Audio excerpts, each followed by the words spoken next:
வணக்கங்க. அது இருந்தா இது இல்லை, இது இருந்தா அது இல்லை. புரியலையா?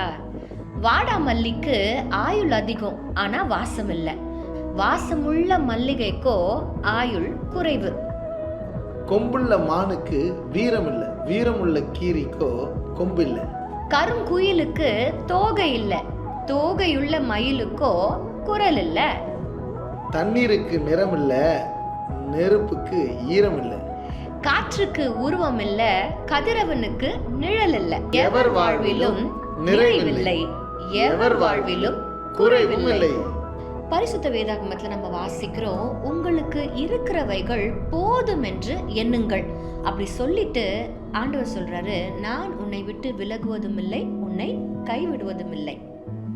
ஆண்டவர் நம்மோடு கூட இருக்கிறதுனால நம்மளால இருக்கிற சூழ்நிலையில சந்தோஷமா இருக்க முடியும். குறைவுகள் இருந்தாலும் பரவாயில்ல, நிறைவுகள் இருந்தாலும் பரவாயில்ல. கர்த்தர் நம்ம கூட இருப்பதனால என்ன வந்தாலும் சமாளிச்சிடலாங்க. Have a nice day. God bless you.